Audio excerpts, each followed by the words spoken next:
Ukrainian President Zelenskyy met today with House Speaker Mike Johnson before going to the White House to speak with President Biden, because in America, it's customary to go ask Dad when Mom says no.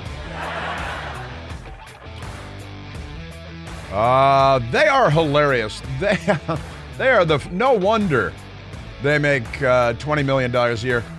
With that kind of uproarious hilarity, who are we to second guess them? The highest level of comedy in the United States of America. Late night TV used to be something. Boom, boom, dum, bum, dum, bum, dum, bum. Well, happy Wednesday to you. As you're well aware, hump day in the Clinton household. Hillary's got a bug out for the day. Bill's got plans. We all know what those plans are. Hillary waking up face down in a pool of her own dried vomit. On the kitchen floor, one of their multi-million-dollar mansions. Hillary's back in the game, though. You heard that, right? She's going to be campaigning for Joe Biden because she lost to Donald Trump. So, you know the rest. Democrats, you know, they hate the Christmas season, don't you? The lefties, they hate the Christmas season. They hate Christmas lights. They hate Christmas music. They hate, you know what they do love? They love Satan. Satan they love. Satan, did you see in Iowa, of all places, they have in the State House there, the Democrats have successfully secured a Satan display in the State House for Christmas. They must call it something else because they're Democrats. But it's true. In the great American Midwest, the great American heartland, in Iowa, of all places, satanic display in Iowa Capitol. GOP lawmakers disagree on response. It's kind of a funny headline from the Des Moines Register there. And what it reveals is that the Democrats don't disagree on the response, which is, "Hail Satan! Hail! Hail Satan!" That's the Democrat Party. They've got bumper stickers now. Governor Reynolds, she's a Republican, calls satanic temple display at the state capitol. It's inside the state capitol. Absolutely objectionable. How dare she? Then they attacked her, saying that she doesn't believe in free speech because they love, what do they love, Michael? Satan. You know, Rosemary's Baby. They are Rosemary. If you go to a dinner party, they have dinner parties. A lot of white people like dinner parties. And I know I read that on the website, Stuff White People Like, which for a while was pretty funny, at least. And dinner parties, you go over there, and it might turn out to be like Rosemary's Baby. It could be Rosemary's Baby all over again because they're so crazy. Iowa Governor Kim Reynolds has weighed in on a controversial display at the Iowa State Capitol. Why would that be controversial? The Satanic Temple of Iowa. They have an Iowa branch. I don't think that's very Iowa. Set up its holiday display. They call it a holiday display. It's not a Christmas display. Democrats prefer to use the word holiday rather than Christmas. It's not the Christmas season. It's the holiday season. They set it up back December 2nd. And it's raised a lot of eyebrows, as you might imagine. It is a larger-than-life Lucifer, depiction of Lucifer. And it's got a goat's head. It's got a goat's head, and it's red, and it's got a black robe, and it votes Democrat. That much we know.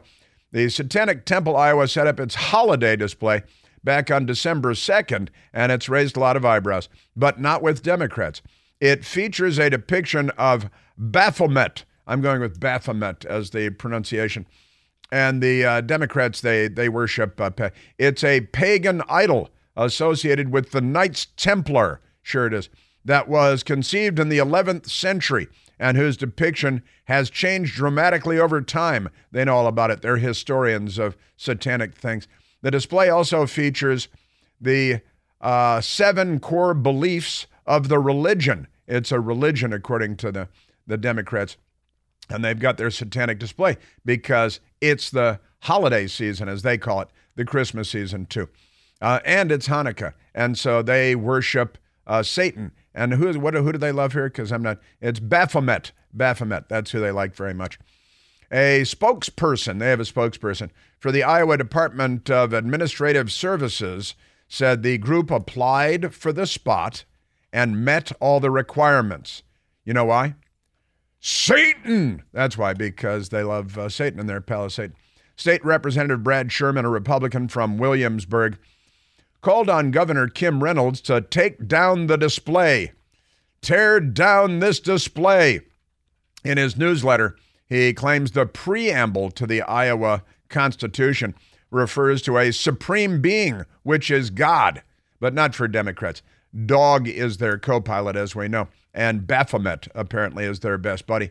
Sherman says, with Satan being an enemy of God, the display is unconstitutional. That might be a good thing to contend. The governor there, Kim Reynolds, she responded with a news release yesterday morning. She said, like many Iowans, I find the Satanic Temples display in the Capitol absolutely objectionable.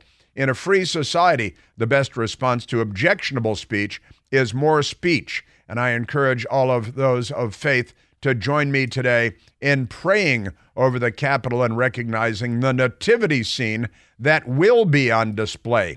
The true reason for the season. Go ahead and say Christmas. It's okay. But that's your Democrat Party because they're not well. Boy, are they unwell. So that's in Iowa. In Washington, D.C., there's a big story today. And that is that the corrupt mayor, Muriel Bowser, remember she went over to, where did she go to Qatar for the environmental summit to talk about the weather in Washington, D.C., which is 61 square miles. And she's supposed to do something about the global climate.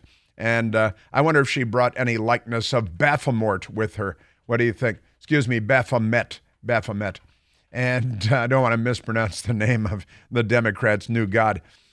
Pretty amazing stuff. But the big story here is that the Democrat mayor and the Democrat city council, including Trayon White, who believes that the Jews make it snow and the Jews control the weather. We haven't played him in a while, have we? And with everything going on, maybe we should bring Trayon White back into the news because he's got some pretty funny ideas, doesn't he? But the Democrats now are ponying up, they say, $500 million. They've got $500 million. They want to give the money to a billionaire who owns Monumental Sports, and he owns a couple of sports teams, hockey and basketball, that play in the, it's the MCI Center, it's the Verizon Center, it's the Capital One Arena, it's the big sports arena in downtown, right in the heart of downtown Washington, D.C.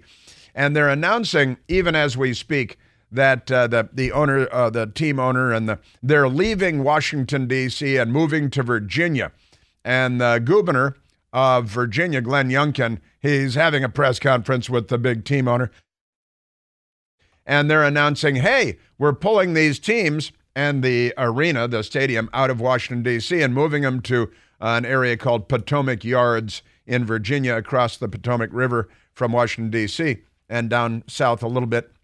And they're going to move, there's a big shopping center there, and going to move the sports arenas to Virginia.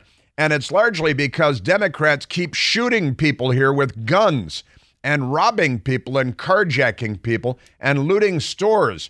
And people don't so much want to come downtown as people used to want to come downtown because it's one of the world's great cities. But when you give it to the left, they do with Washington, D.C. what they've done to San Francisco, where rice-a-roni is no longer the San Francisco treat. And I really can't say here what it is now because it might be prohibited by the FCC. But the sports arena looks like it's moving. The teams look like they're moving. The Democrats say at the very last minute, the news media is saying at the 11th hour, the Democrats are jumping in with $500 million of other people's money, my money, not all $500 million of it, of course, but I got a piece of it. And they're offering $500 million to keep the teams because they have no idea what's going on around them at any given time, and they don't know. It's just it's madness. These people. But it looks like the I still like to call them the bullets. The wizards and the our wonderful hockey team, which is a great hockey team. The Capitals, looks like they're going to flee and go to Virginia, and the Democrats, they're too dumb to do anything until it's too late. They're too corrupt to create an environment where businesses want to stay and flourish and prosper, and where sports fans want to come to enjoy an event. And I was watching at 4 o'clock this morning, I was watching the local news on the television. They have news at 4 o'clock in the morning, and they were freaking out.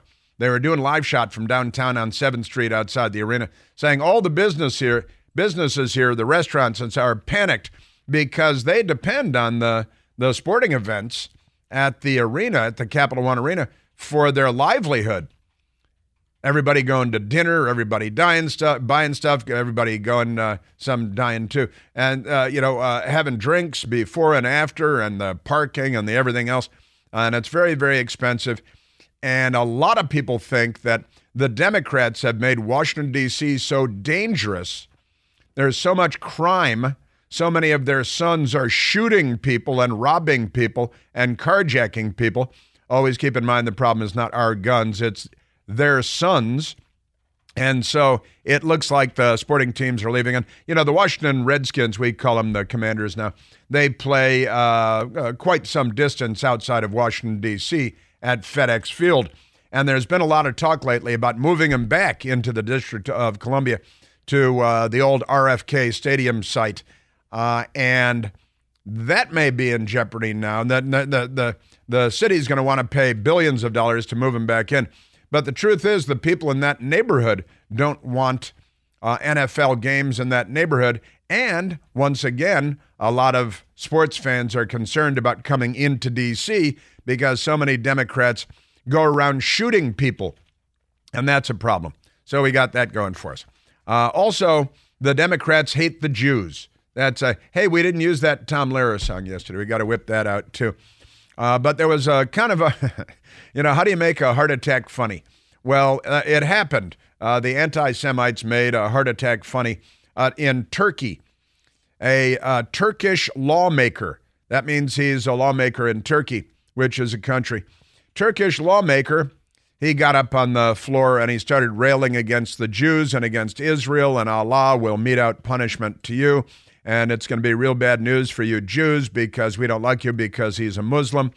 And then it was kind of funny because in the middle of his tirade, of his anti-Semitic tirade, he had a heart attack and fell to the ground. And people rushed to his aid. And now it's not easy to make a heart attack funny, but the Democrats make all kinds of things funny. Self-immolation, sometimes carjacking because they get in the car and it's a stick shift and they don't know how to drive away because low IQ theater. And now, while he's yelling that you Jews and Israel will suffer the wrath of Allah, he's yelling, getting a little emotional. And then, and he falls over like a log, having a heart attack. I don't know how he is. I haven't checked in. Well, in fact, we still haven't gotten the identification on that Democrat woman, the anti-Semite that self-immolated in Atlanta outside the Israeli consulate. Still haven't identified her. Her name might be, like Osama bin Laden or something, but they're not releasing the name. It might cause Islamophobia or something like that. So we got that. Also, I was doing a little research today, and I found the Socialist Workers' Party. They have a website. The Socialist Workers' Party on October 9th, 2 days after the massacre of October 7th, the Socialist Workers' Party was rejoicing, and that's the word that they're in. Socialists rejoice as Palestinian resistance. That's the word that Barack Obama used, wasn't it? He used occupation. The Palestinian resistance humiliates racist Israel. They call a country racist, and it's Israel, not the genocidal lunatics next door, but Israel, the people that live in peace with Muslims and Christians and atheists and gay people and straight people. They're the racists, and the Palestinian resistance, genocidal, bloodthirsty ghouls from hell. They're the heroes. That's the Socialist Workers' Party. Bernie Sanders self-identifies as a socialist, right? And the city councilman in San Francisco, I've got an update on him too. The guy who says capitalism causes homelessness. I had a former homeless guy and drug addict responding to him. Great stuff. In the meantime, Joe Biden is warning Benjamin Netanyahu, not Hamas, but he's threatening and warning Benjamin Netanyahu because, they've got their Temple of Satan display in Iowa, and they've got everything else here. And I got an update on Harvard University and Claudine Gay. She's not going anywhere. She's a plagiarist. Pay no attention. Harvard, the worst school in the country for free speech. We've talked about that before. We've got that. We got LeBron James. We got Ukraine and Volodymyr Zelenskyy in Washington yesterday. And how much are we paying? U.S. tax dollars. How much are we paying for each Russian that has been killed? And there have been hundreds of thousands of Russians killed. Nobody seems to mind, including Vladimir Putin. I've got some, I did math, and I'm going to share the math with you coming up. We are at 888-630-9625.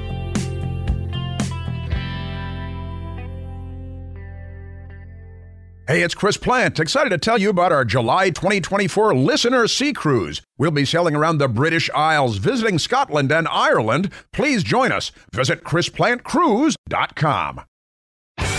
Now, I broke out my Bomar calculator this morning, and I did some math on the more than $113 billion that we have very generously given to the nation of Ukraine, a country that gave millions of dollars to Joe Biden and the Biden family, $5 million to Joe Biden, $5 million to Hunter Biden. The head of Burisma called it a bribe. And boy, the return on investment has been extraordinary, I've got to say. And then Hunter Biden and Devin Archer, of course, got the no-show job with Burisma for about $1 million a year each.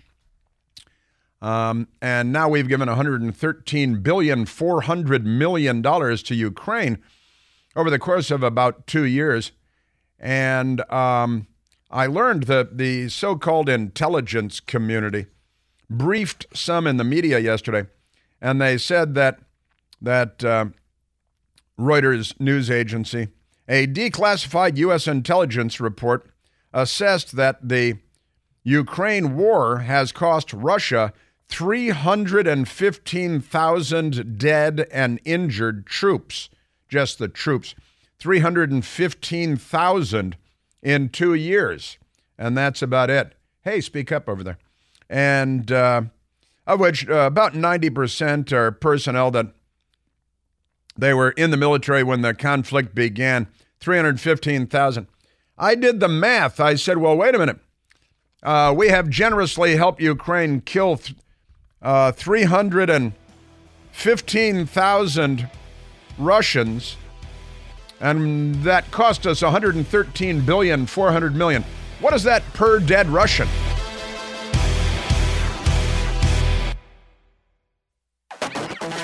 We've also got a bunch of Hunter Biden news today. Hunter Biden is supposed to show up on Capitol Hill for a subpoena. He has been ordered by subpoena by the Congress to appear and testify behind closed doors. He and his lawyers have said, well, we're not going to do that. And someone reminded him it's not a dinner invitation, it's a congressional subpoena. I know you're accustomed to dinner invitations with Russian prostitutes and things like that, but this is not one of those. This is a congressional subpoena. You're required to show up under oath, testify, and respond to questions from members of Congress investigating corruption in your family, which includes the President of the United States and millions of dollars from all kinds of nefarious countries overseas. But Hunter Biden, he knows that the law does not apply to him. The fix is in all over the place for him. It always has been. So it's unclear whether he's going to show up at all. If he does show up, it's more or less expected that he's going to plead the Fifth Amendment. He doesn't want to incriminate himself, not that he's done anything wrong. And he will refuse to answer any questions on the advice of counsel. That is more or less the expectation if he shows up at all, which he may or may not do. I guess he's living in Malibu these days, probably using a lot of straws, spitting paint through straws to make masterworks that he sells for hundreds of thousands of dollars because don't you know who he is? Now, I mentioned the math on Ukraine because Volodymyr Zelenskyy in Washington, I assume he's still here today. I didn't see his plane leave. Just kidding. I wasn't looking for his plane to leave. But he was on Capitol Hill yesterday, and it was kind of interesting because Mitch McConnell, Republican Senate leader, of course, and the Lizard King, the Democrat majority leader in the Senate, they walked around the Capitol with him, and they flanked him on either side and stayed real close like they were afraid he was going to steal something off a table. Did you notice, Michael? I think he had a new sweatshirt. Do you think he had a new sweatshirt? I think that Volodymyr Zelenskyy might have stopped at Costco on the way in from Andrews and gotten a new sweatshirt because it looked like a new clean sweatshirt, not like his old green sweatshirt. He dressed up for the occasion. He was dressed just a little bit worse than Senator John Fetterman, a little bit worse than Fetterman. But he was prancing around the Capitol. And then he had a meeting with arms contractors, and he was very grateful for the arms contractors, the military-industrial complex. Joe Biden is their best friend. And with that, I looked up some numbers that the news media doesn't talk about very much. And according to a declassified U.S. intelligence report, Ukraine the war in Ukraine has cost the Russian military 315,000 dead and injured troops, right? That's a big number. In about 2 years, that's a huge number. I also shared with you last week that I think it was 60 Minutes on the CBS channel. They said a couple of weeks ago that more than 75,000 Ukrainian troops had been killed in combat. That's a very large number as well. Now, the news media doesn't cover the war. You may notice that it is an invisible war. Like, you remember Barack Obama's war against Libya that went on for 8 months, and he promised it would go on for days and not weeks. Then it went on for 8 months, and the news media pretended that it wasn't going on. So, in effect, it wasn't, because the American people were allowed to ignore it completely, in fact, required to ignore it completely. And then a mob killed Muammar Gaddafi, who deserved to be killed. And then you remember Hillary Clinton famously said, "We came, we saw, he died." And she cackled like the lunatic that she is. And the bloodthirsty left, because the left loves death more than we love life. It's like an Al-Qaeda thing. That's their mantra. We love death more than you love life. That's the Al-Qaeda mantra. The Democrat Party could bumper stickerize that for their own use, too. But the war in Ukraine now, U.S. intelligence, 315,000 casualties. Casualties refers to dead and injured. And I did the math on that because we have given Ukraine so far $113 billion in 2 years. $113,400 million. Okay? And so I broke out my calculator on my iPad. It has an excellent calculator in the iPad. I use it very frequently, if not every day, then almost every day. And it turns out that that dollar figure, $113,400 million, divided by 315,000 Russian troops, equals 360,000 American taxpayer dollars per dead and or wounded Russian. And Vladimir Putin could care less about 360,000 dead and or wounded Russian troops. He could care less. He's a KGB guy. He thinks the greatest tragedy of the 20th century was the collapse of the Soviet Union. He'd like to reconstitute the Soviet Union to the extent that he can. He's a butcher. He's a communist. And communists do very few things well, but one of them is kill and get people killed. The Russians have died on the battlefield in extraordinary numbers going back to Napoleon, and they just kind of don't care. They're proud. The bigger number they have of Russian dead, their leaders are proud, not the dead. The dead aren't proud, of course. but that's 360,000 U.S. taxpayer dollars per Russian killed and or wounded. 315,000 times 360,000 equals 113 billion, 400 million. See, I'm doing the math. Isn't that great? So we got that going for us. And I did the math. And now they want 61 billion more. Well, really, the Democrats want to give them 61 billion more. They just don't want anyone to ask where the money's going, because, you know, the Biden family and the Democrats and some Republicans have long been invested in various corrupt ways in Ukraine, and the Biden family certainly up to their crooked eyeballs in Ukraine. Now, we've got some audio on this as well. So let me go to Joe Biden. Now, the Republicans are pounding the table saying, listen, we gave him $113 billion, $400 million, and 315,000 Russian troops killed, but there's no end in sight with the war. The only people that love this war are the military-industrial complex in the United States, and Vladimir Putin likes it, and Joe Biden and I think the Biden family, they like it.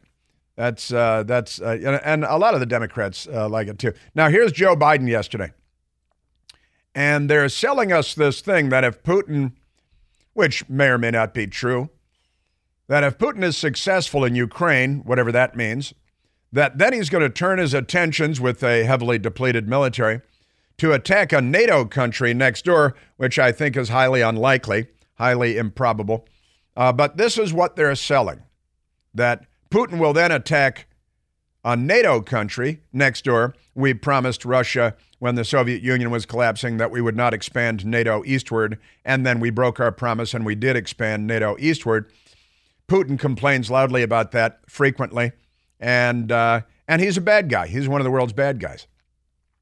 So will he attack NATO? I really doubt it, because then Article 5 would have to be invoked and all NATO nations would respond against Russia. And I sincerely think that he doesn't want to go down that road. But this is what the Democrats here in Washington are selling to the American people. And this is why they need $61 billion now. I'm pounding the table now, or else your son is going to have to go off into Europe and fight a war against Russia. This is what they're selling, right? I don't know if any of them believe it. I don't know if anybody believes it. But here is Joe Biden yesterday. You know, we stand at a real inflection point in history. I know you and I have talked about this, where the decisions we make now are going to determine the future for decades to come, particularly in Europe. That's always true. This is one of those moments. Congress needs to pass a supplemental funding for Ukraine before they break the holiday recess, before they give Putin the greatest Christmas gift they could possibly give him. Putin, the greatest Christmas gift they could possibly give him. Now, what the Republicans are asking for, a couple of things. First of all, they're willing to give another $61 billion to Ukraine, which on top of the $113 billion, $400 million already forked over to Ukraine, would mean that the United States of America will have given more money to Ukraine in 2 years than the United States has given to Israel in 75 years. And they want to defund Israel because they're anti-Semites on top of everything else.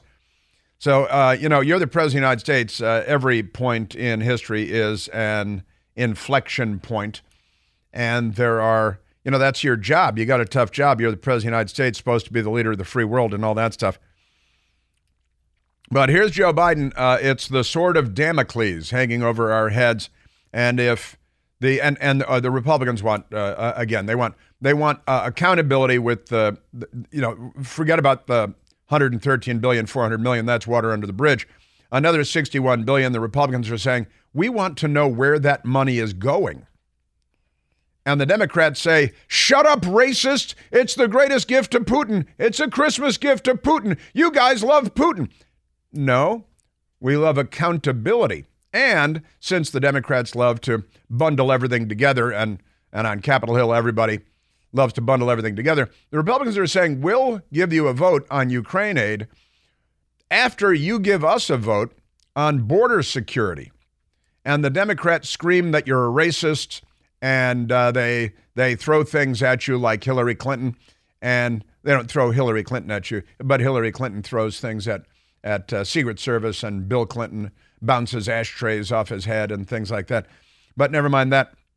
So Joe Biden is demanding now, $61 billion now, no debate, no accountability. Give it to me now, no border security.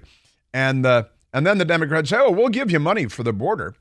And you look at what the money's for, and it's to hire judges to process all of the illegals into the country without any vetting, without finding out about their criminal histories, and without medical vetting, without any of this. They just want to waive millions and millions of people. And I got a little more on that later on today, too. Joe Biden yesterday, just give me the money for Ukraine. Otherwise, Putin's going to be happy. And the news media will carry the Democrats' water on this. The Republicans are helping Putin.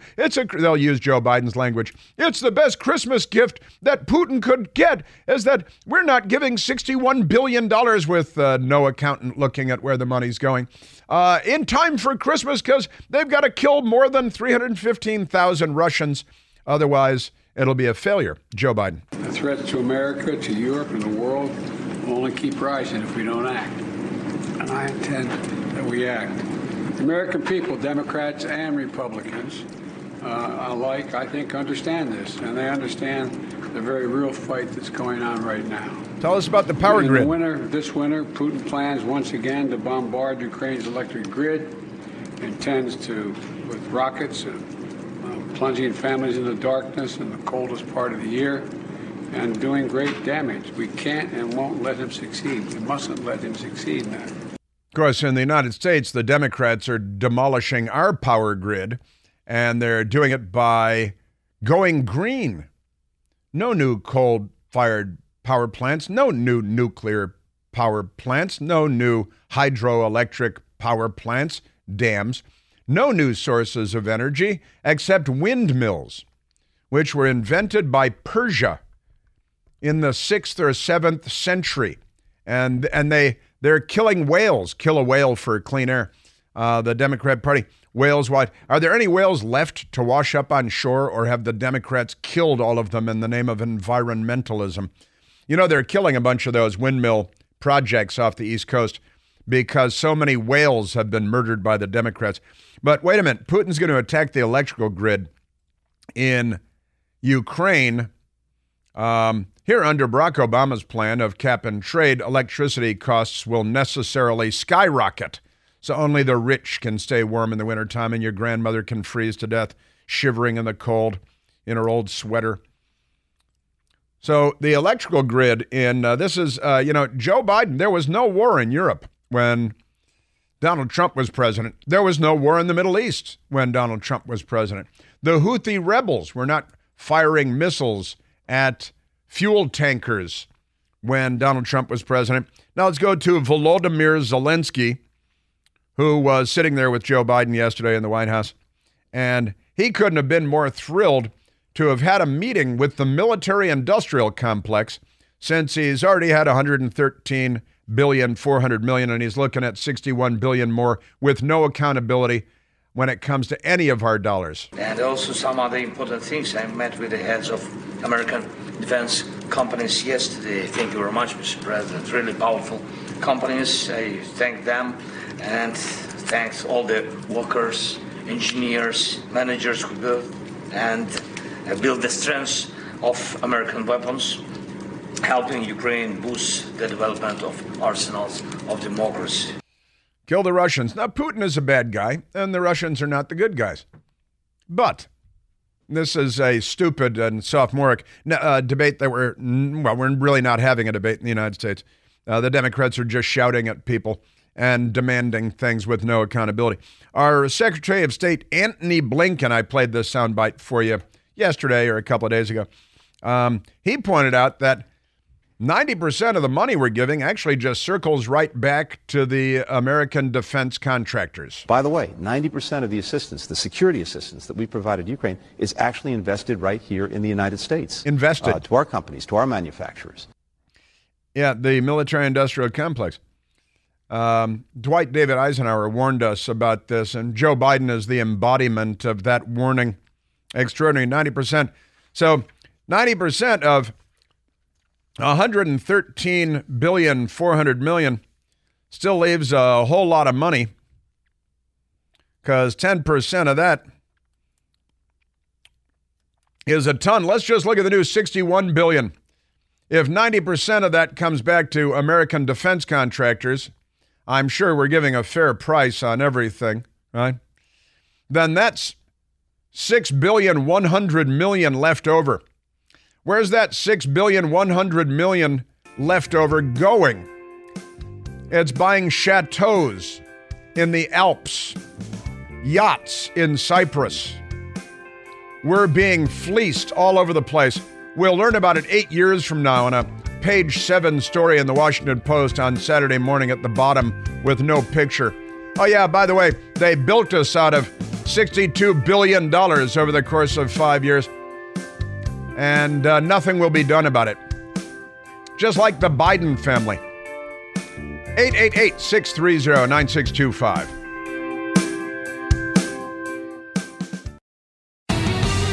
Well, the Democrats have given me 2 extraordinary stories about how racist they are. One out of Illinois, one out of Boston, Mass. And I have I want to get to those coming right up. I have very little time, but I think Dan in Columbus, Ohio has a quick point to make. Daniel, you're on the Chris Plant Show. I think the Republicans should give Hunter immunity. He's never going to see a day in jail. Joe will pardon him anyway. And this way, they force him to testify and open things up. It's the only way it'll work. You'll get all your answers. Give Hunter Biden on Capitol Hill, give him immunity so he can't plead the Fifth Amendment, and compel him to answer questions about his corrupt family and his corrupt father, who's the president of the United States. Now, I don't know what the law is on that when it comes to Capitol Hill testimony and subpoenas, but I'm guessing that they could give him immunity and compel him to testify and deny him the right to plead the Fifth Amendment. Might be a great thought, Dan. Republicans probably won't think of it.